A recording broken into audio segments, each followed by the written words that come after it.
The knock came just before dawn, 3 weak taps. Then silence. Jack Holloway woke with a start, hand reaching for the rifle beside his bed. Montana winter pressed against the cabin walls, wind howling through the pines like wolves on the hunt. He'd heard coyotes before, heard bears scratching at his door, but this sound was different, human. He lit the lantern with stiff fingers, pulled his coat over his union suit, and crossed the cold floor. The knock came again, softer this time, desperate. When he opened the door, the lantern light fell on a nightmare. A woman stood there, skeletal thin, holding an infant wrapped in a threadbare blanket. The baby's lips were blue. Behind her, 3 children huddled in the snow, a girl about 9. Twin boys, maybe 6, all of them barefoot with rags tied around their feet. Their eyes were enormous in their hollow faces. The woman swayed. Jack caught her before she fell. "Please," she whispered. "Take my children." Her voice cracked on the last word. Jack pulled them inside, his heart hammering. The children didn't cry, didn't speak. They just stared at him with that terrible, silent hunger. He kicked the stove door open, threw in logs, pumped the bellows until flames roared. The woman collapsed into his only chair, clutching the infant like it might dissolve. The oldest girl pressed against her mother's side, watching Jack with fierce, protective eyes. "When did they last eat?" Jack asked. 4 days, the woman said. "Real food? Longer?" Jack's stomach turned. He looked at the children's faces and saw his own son dead 3 years now, buried next to his mother in the frozen ground behind the cabin. "I knocked every door in town," the woman continued, her voice barely audible. "Yours was the last light burning." The twin boys stood by the stove, hands outstretched toward the heat. Their fingers were red, nearly frostbitten. The toddler, a little girl, maybe 3, clung to the older girl's dress. "Take them," the woman begged. "I'll go. I'll walk into the snow. Just save them." Jack knelt in front of her. Her eyes were gray, rimmed with exhaustion and shame. She couldn't have been more than 28, but grief had aged her. "How far did you walk?" he asked. "From town, 5 miles. 5 miles in this cold, with children, without shoes." Jack looked at their faces again, the silent plea in their eyes, the way they leaned toward the warmth like flowers toward the sun. He thought of his Emma, how she'd begged him to save their son while she bled out in their bed. He'd failed her. He'd failed them both. Not again. "I'll take you too," he said quietly. The woman's eyes flooded. She shook her head, disbelief and hope warring in her expression. "You don't understand," she whispered. "I have nothing. I can't pay you. I can't. I didn't ask you to." The oldest girl gripped his sleeve. "Don't hurt Mama." Jack met her eyes. "I won't. I promise." Outside, the wind screamed. Inside, for the first time in 3 years, Jack's cabin felt like something other than a tomb. Dawn broke cold and pink across the snow. Jack fried his last 4 eggs in the cast-iron skillet, boiled beans in the pot, sliced the remaining salt pork into thin strips. It was his ration for the week. For 6 people, it would last 1 meal. He didn't care. The children sat at his table. The woman had settled them there while he cooked, her hands shaking as she smoothed their hair, whispered reassurances. The baby slept in her arms, breathing steady now in the warmth. Jack set the plates down. "Eat." Hiss. The children fell on the food like starved animals. The twin boys shoveled eggs into their mouths with their hands. The toddler gnawed on salt pork, grease running down her chin. The oldest girl ate slowly, methodically, her eyes never leaving her mother. The woman pushed her plate toward the baby. "For when she wakes, you eat," Jack said firmly. "She's asleep. You're not." The woman hesitated, then obeyed. She ate mechanically, tears streaming down her face. Jack turned away, unable to watch. Shame was a private thing. When the plates were empty, the children sat back, eyes glazed with the first fullness they'd felt in weeks. The toddler climbed into Jack's lap without asking, curled against his chest, and fell asleep. He froze, unsure what to do with his hands. Finally, he wrapped one arm around her. She was so light. "My name is Sarah Brennan," the woman said quietly. "This is Lucy, Sam, Ben, Lily, and Mary." She pointed to each child in turn. "Jack Holloway." "Why are you doing this, Mr. Holloway?" Jack looked at the sleeping toddler in his arms. "Because somebody should have done it sooner." Sarah's face crumpled. She covered her mouth, shoulders shaking. Lucy moved to her mother's side, small hand on her back. Jack waited until Sarah composed herself. "What happened?" "My husband died 6 weeks ago," Sarah said, voice flat. "Fever. The town doctor wouldn't come without payment up front. By the time I borrowed the money, it was too late." Jack's jaw tightened. "The landlord evicted us." Sarah continued. "The church ladies said I was improvident, that my husband's death was God's judgment for our debts. I tried washing clothes, mending, anything. No one would hire me. So you walked 5 miles in the snow. I had nowhere else to go."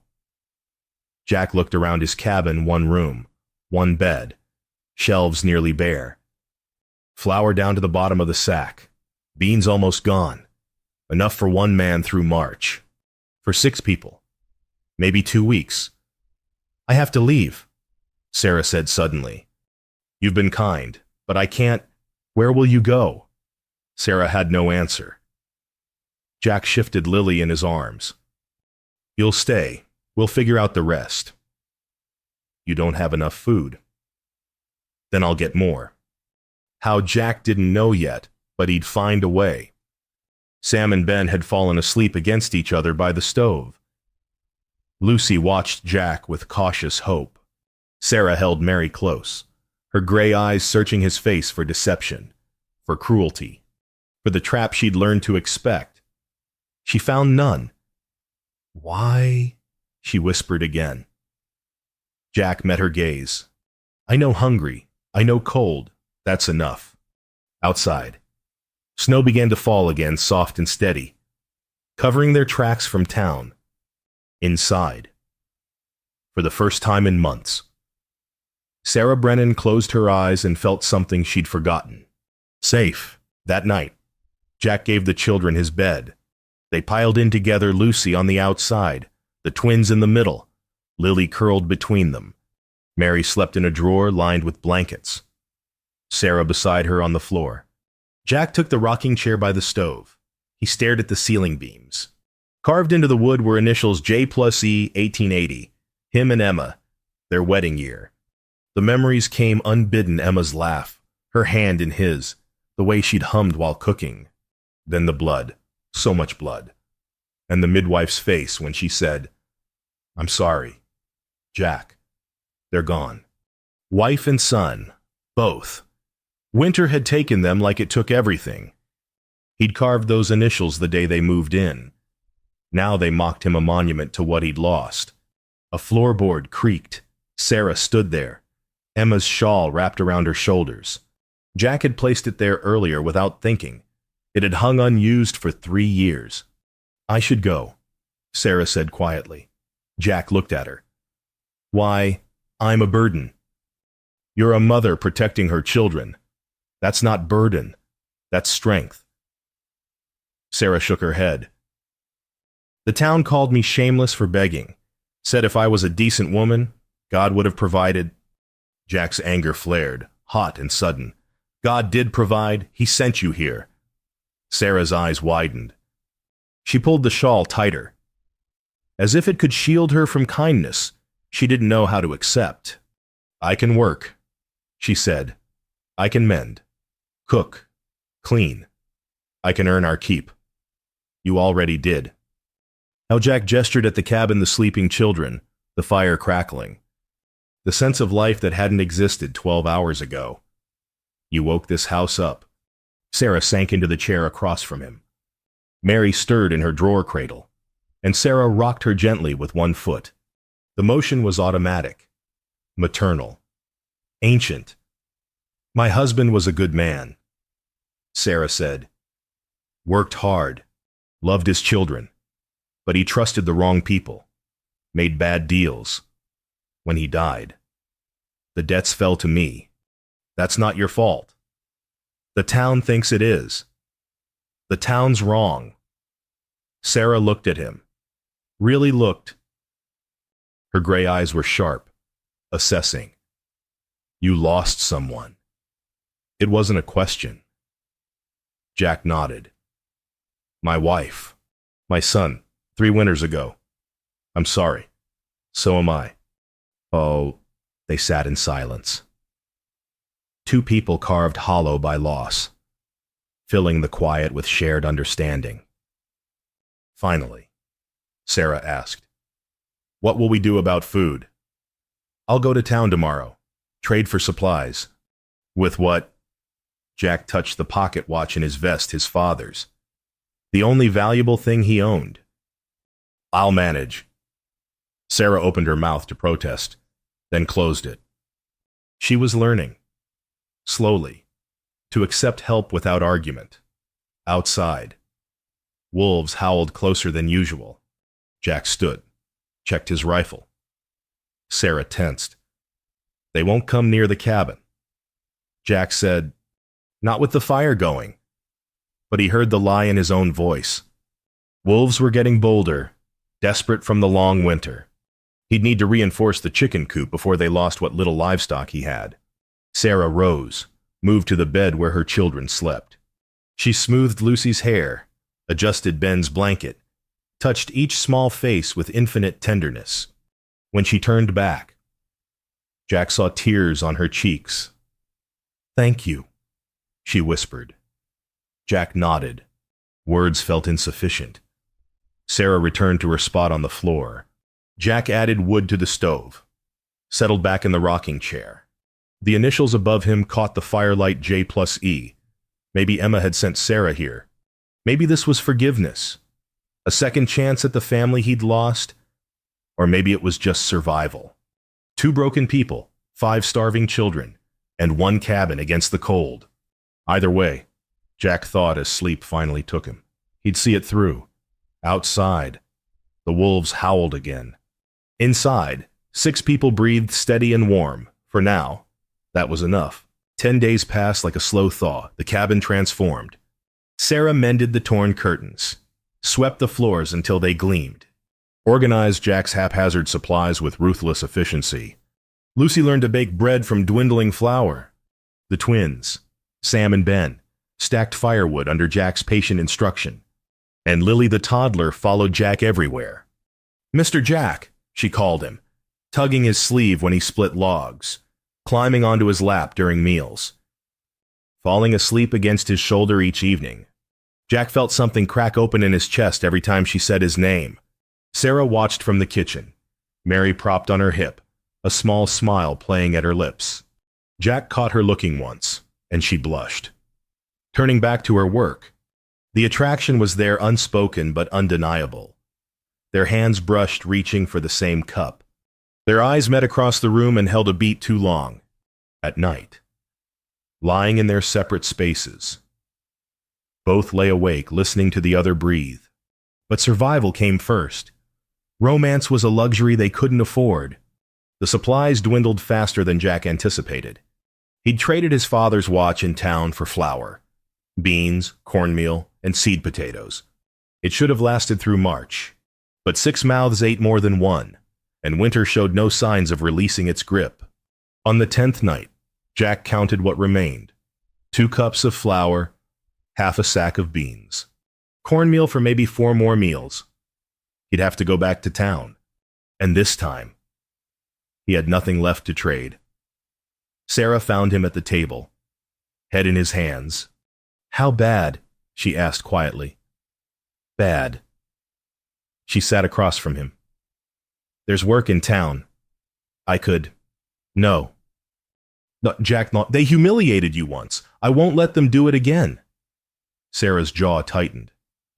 I'm not fragile. I didn't say you were. Then let me help. Jack looked at her, this woman who'd walked 5 miles in the snow to save her children, who worked from dawn to dusk without complaint, who'd survived loss and shame and kept going. She wasn't fragile. She was steel wrapped in skin. I'll figure something out, Jack said. We'll figure something out, Sarah corrected. Lucy appeared in the doorway, barefoot and sleepy. Are we leaving? No, sweetheart, Sarah said quickly. Go back to bed. I heard you talking about food. Jack's throat tightened. The girl was too young to carry such worry. We're not leaving, Jack said firmly. This is home now. Lucy studied him with those old, wise eyes. Promise, promise. She nodded, satisfied, and returned to bed. Jack and Sarah sat in the firelight, the weight of that promise settling over them. I'll go to town tomorrow, Jack said. See if Henderson will extend credit. He won't. Then I'll find someone who will. Sarah reached across the table, covered his hand with hers. Her palm was rough from work, warm from the fire. Jack stared at their joined hands, afraid to move, afraid she'd pull away. She didn't. Whatever happens, Sarah said, we face it together. Jack nodded, unable to speak. Outside, an owl called. Inside. Something shifted between them. Partnership deepening into something more. That night, Jack dreamed of spring.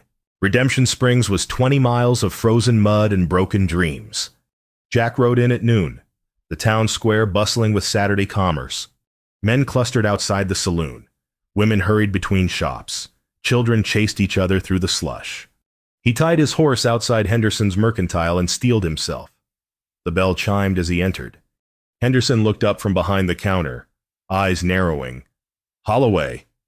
Henderson. Heard you took in the Brennan widow. Jack's jaw tightened. That's right. Henderson smirked. Mighty charitable of you. I need supplies, flour, beans, salt pork. I can pay end of April when I sell the spring calves. Credit. You mean, that's right. Henderson leaned back, arms crossed. How many mouths you feeding now? 6, 7. 6? On a failing ranch. Henderson shook his head. Can't do it. Holloway, you already owe from last year's seed. Jack's hands fisted. I'm good for it. Maybe, maybe not. But I'm not a charity house. Neither was the church, apparently. Henderson's expression hardened. Watch your mouth. Jack bit back the words clawing up his throat.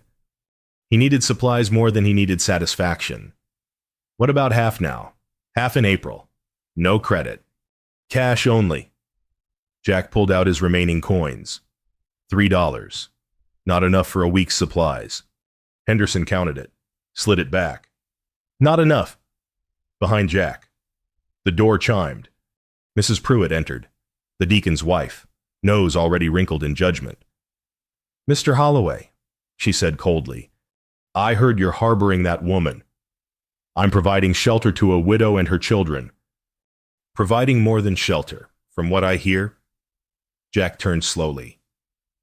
Ma'am, if you've got something to say it plain. Mrs. Pruitt's cheeks flushed. Decent folk don't cohabitate outside marriage. It's sinful. Decent folk don't let children starve either, but here we are. Her mouth opened and closed like a caught fish.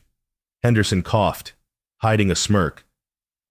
The Reverend says if you're going to keep that woman under your roof, Mrs. Pruitt continued, you'd best marry her proper. Otherwise, you're living in sin. Jack felt heat climb his neck. Not anger realization. She was right, not about sin, about protection. A wife had legal rights. A dependent had none. If he died, Sarah would be homeless again. But a wife could inherit the land, the cabin, everything. Marriage wasn't romance. It was survival strategy. I'll consider it, Jack said evenly. Mrs. Pruitt sniffed and swept toward the fabric counter. Jack turned back to Henderson. $3. What'll that buy? Henderson sighed. 10 pounds of flour. 5 of beans, that's it. Fine.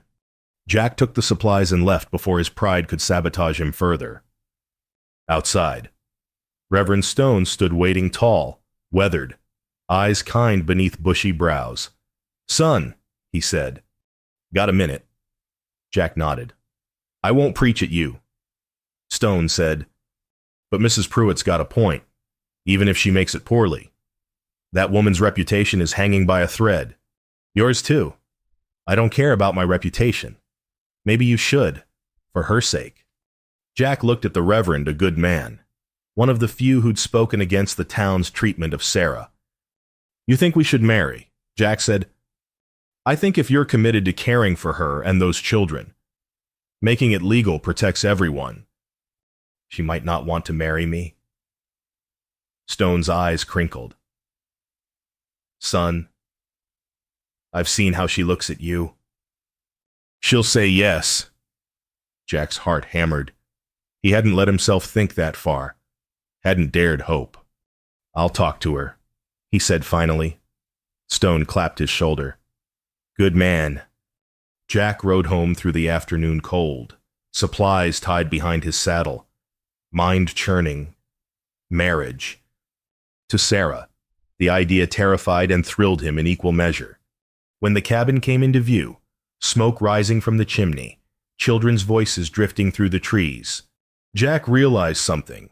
He wasn't proposing out of duty. He was proposing because he wanted her to stay forever. 3 days after Jack's return, the creditor came. Sarah saw the wagon first, a black carriage cutting through the melting snow. Official and ominous. Her stomach dropped. Jack, she called. He emerged from the barn, saw the wagon, and his face went hard. Cyrus Webb stepped down, banker, landowner, the man who held mortgages on half the county. Beside him, the county clerk carried a leather case. Holloway, Webb said, tipping his hat with mock courtesy. Webb, I've come about your taxes. You're $47 in arrears. Jack's jaw worked. I know. Payments due in 2 weeks. Otherwise, the county seizes the property. Sarah's breath caught. Lucy appeared beside her, holding Lily's hand. The twins peered from behind Jack's legs. I'll have it, Jack said. Webb's smile was cold. Well, you heard you're feeding extra mouths now. Expensive business. Charity. 2 weeks, Jack repeated. Webb gestured to the clerk, who produced a document. Sign here. Acknowledges the debt and deadline. Jack signed without reading. Webb tucked the paper away, eyes drifting to Sarah. Mrs. Brennan? Heard you landed on your feet. Sarah lifted her chin. I'm managing? I'm sure you are. Webb's tone implied things that made Jack's fists clench. When the wagon pulled away, Sarah sagged against the doorframe. Jack stood frozen, staring at the rutted tracks in the mud. $47, Sarah whispered. I'll figure it out. How Jack had no answer. He'd sold everything valuable: the watch, his father's rifle, Emma's wedding ring. All he had left was the horse and the land itself. Sarah disappeared inside. Returned moments later with something clutched in her hand. Take this. She held out a gold pocket watch, ornate, engraved. Jack recognized it from her belongings. That's your husband's, he said. It was his grandfather's, worth $60, maybe more. Sarah, no, take it. Her voice cracked. You've given us everything. Let me give something back. I won't rob you of your past. My past is dead. Sarah's eyes blazed. This right here. Right now, this matters. These children matter. You matter. Jack stared at her, torn between pride and desperation. We're supposed to be partners, Sarah continued, voice breaking. So let me be your partner. I can't. You mean you won't? What's the difference? The difference, Sarah said, is that I'm choosing this. I'm choosing you, but you're too damn stubborn to let me. She turned and walked inside, slamming the door. The watch lay in the snow where she'd dropped it. Jack picked it up, the gold cold against his palm. Behind him, Lucy stood in the doorway. Mama cries at night, the girl said quietly. She thinks we'll lose this place, lose you. You won't. Then why are you fighting? Jack looked at the watch, at the cabin, at this child who'd become his in everything but name. Because I don't know how to let people help me either, he admitted. Lucy nodded, old beyond her years. Maybe you should learn. That night, Jack and Sarah didn't speak. She slept with the children. He sat by the stove, the watch heavy in his pocket. At dawn, wolves came. They hit the chicken coop like a storm, 4 of them, gray and hungry. Jack grabbed his rifle, fired twice. The wolves scattered, but not before killing 2 hens. He stood in the mud, surrounded by feathers and blood, and realized something. Everything was falling apart. The land, the supplies, the fragile peace. And his pride was the axe cutting it all down. He found Sarah in the kitchen, mechanically kneading dough. I'll sell the horse, Jack said. Sarah looked up, eyes red. She's worth $70, Jack continued. Enough for the taxes and supplies through spring. That's your only transportation. We'll manage. Sarah set down the dough, wiped her hands. We'll sell the watch too. Use the money for seed and stock. Start over properly. Jack crossed the room, cupped her face in his rough hands. We're partners.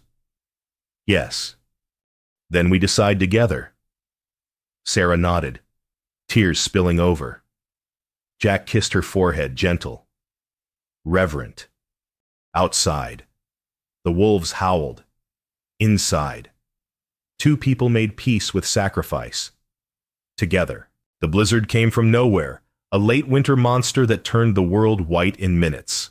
Jack had ridden to town at dawn to sell the horse. Sarah waited by the window, Mary in her arms, watching snow pile against the glass. By noon, visibility dropped to nothing. He'll wait it out in town, Lucy said, trying to sound confident. But Sarah knew better. Jack wouldn't leave them alone in a storm. He'd ride through hell to get home. She was right. At 2 o'clock, a shape emerged from the whiteout Jack on foot, leading the horse through drifts that reached his thighs. Sarah threw open the door, and he stumbled inside, ice crusting his beard. You sold her? Sarah asked. Jack nodded, fumbling with frozen fingers to pull money from his coat. $72. Webb's paid. We're clear. Sarah grabbed blankets, stripped his wet coat, rubbed his hands between hers. The children huddled close, trying to help. You could have died, Sarah whispered. I told you. We don't lose each other. The storm raged for 3 days. They burned through wood faster than expected. Food ran low, but they were together, and that mattered more than comfort. On the second night, Jack found Sarah in the rocking chair, staring at the fire. I've been thinking, she said quietly, about what we're doing here, this arrangement. Jack's stomach clenched. If you want to leave, I don't. Sarah looked at him. But we can't keep pretending this is temporary. The children are settling. Lucy's learning to read. The boys follow you everywhere. Lily calls you Papa when she thinks no one's listening. Jack's throat tightened. I heard. The town thinks we're living in sin. Maybe they're right. You want to leave, Jack said, the words like ash. No. Sarah stood, moved closer. I want to stay. Properly. Legally. I want those children to have your name. Your protection. I want... She faltered. Jack waited. I want to be your wife. Sarah finished. Not because I owe you. Not because it's practical. Because when I look at you, I see the man I want to build a life with. Jack's heart hammered. Sarah, you don't have to feel the same. I understand if Jack kissed her. It was clumsy, desperate. 3 years of loneliness and grief pouring into the touch. Sarah gasped, then kissed him back, hands fisting in his shirt. When they broke apart, both were shaking. I thought I was done, Jack whispered. Done living. Done hoping. Then you knocked on my door, and everything changed. So that's yes. That's yes. Behind them. Lucy cleared her throat. They turned to find all 4 children watching. Various expressions of delight and smugness on their faces. Finally, Lucy said. Sam and Ben high-fived. Lily clapped. Even Mary gurgled approvingly. Sarah laughed a real laugh. The first Jack had heard.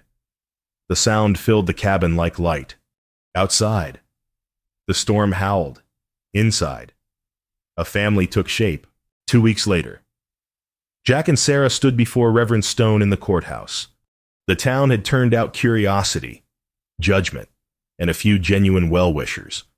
Mrs. Pruitt sat in the front row, lips pursed. Webb lurked in the back, arms crossed. Sarah wore a borrowed dress, mended and pressed. Jack wore his father's suit, moth-eaten but clean. The children stood beside them, Lucy holding Mary, the twins scrubbed shiny. Lily clinging to Jack's leg. Stone opened his Bible. Dearly beloved. Wait. Webb stepped forward. The crowd murmured. Something to say, Cyrus Stone asked mildly. Just wondering about the timing, Webb said. Man avoids taxes, then suddenly marries the woman he's been keeping. Convenient. Jack's jaw tightened. Sarah's hand found his. Squeezed. You've got a problem with me, Jack said quietly. Say it plain. No problem. Just think folks should know what they're witnessing. Then let me tell them. Jack turned to face the crowd. Sarah's hand stayed in his. 6 weeks ago, Jack said. This woman knocked on my door with 4 starving children. She'd walked 5 miles in the snow because every one of you locked your doors. The crowd shifted uncomfortably. She wasn't asking for charity. Jack continued. She was begging for mercy, and she got none. Not from the church. Not from the good Christian folk of this town. None. Mrs. Pruitt's face flushed. So I took them in. Jack said, fed them, sheltered them. And you know what they saved me? Every one of them. I was a dead man walking, and they gave me a reason to live. He looked at Sarah, her gray eyes bright with tears. I'm marrying her because I love her. Jack said simply, because those children deserve a father. Because this is right and good, and the only damn thing that makes sense in this world. He turned back to Webb. You want to judge me, go ahead. But you'll have to judge her first, and I won't allow it. Silence. Then, from the back, a weathered farmer named Harris stood. I'll witness it. Another man stood. Then a woman, then more. Mrs. Pruitt remained seated, but she bowed her head as close to approval as she'd give. Webb's mouth thinned. He turned and left. Stone smiled. Shall we continue? The vows were simple. Jack's voice shook. Sarah's hands trembled. But they spoke the words. Slid Emma's old ring onto Sarah's finger, blessed by the past. Claimed by the present.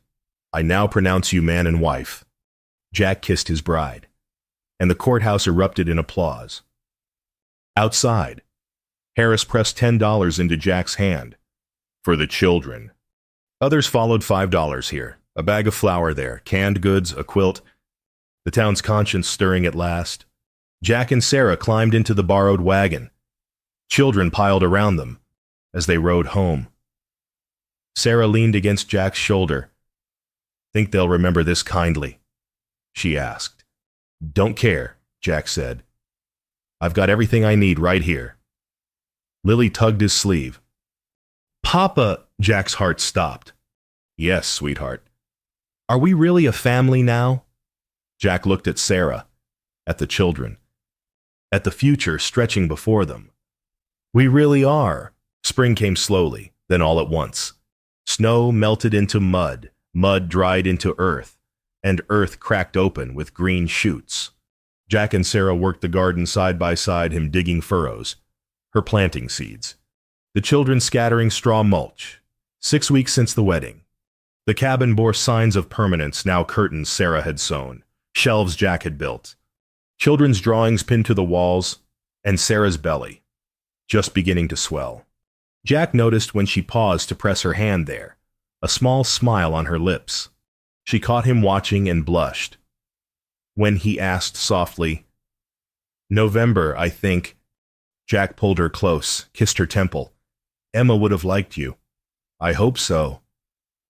They finished planting as the sun climbed potatoes, beans, carrots, squash, enough for 8 people, maybe 9 by winter. Lucy appeared with water. "Mama." Ben found a bird's nest. "Don't touch it," Sarah called. "Let the birds be." The twins raced past, chasing a frog. Lily helped Jack pack dirt around the last seedling, her small hands mimicking his exactly. At midday, they walked to the small cemetery behind the cabin. Jack had cleared the weeds, repaired the fence. 2 graves lay there, Emma and their son. Sarah picked wildflowers, the first blooms of spring, and placed them on the stones. "Thank you," Jack whispered to the graves, "for sending her to me." Sarah's hand found his. They stood together in the warm sun, children playing behind them, and Jack felt something he hadn't felt in 3 years. Peace.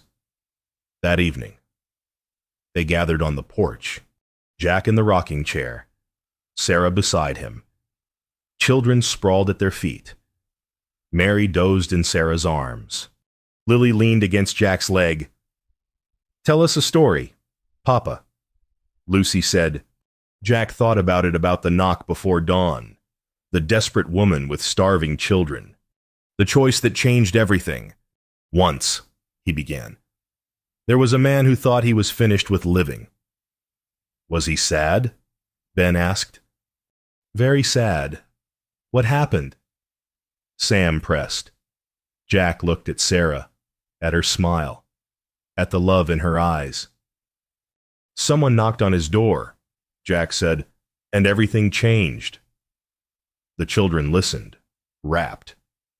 Sarah rested her head on Jack's shoulder. Above them, stars emerged one by one, bright and infinite and full of promise. Somewhere in the distance, wolves howled, but they were far away, and the cabin glowed warm against the darkness. "Did they live happily ever after?" Lily asked sleepily. Jack kissed the top of her head. They lived. And that was enough. Sarah squeezed his hand. Inside her, new life stirred another chance, another beginning. The mountain wind carried the scent of pine and wildflowers. In the garden, seeds dreamed of sunlight. On the porch, a family breathed together. And Jack Holloway, widower, rancher. Father looked at the life he'd built from ashes and thought, some winters break you. Some winters remake you. This one gave him everything.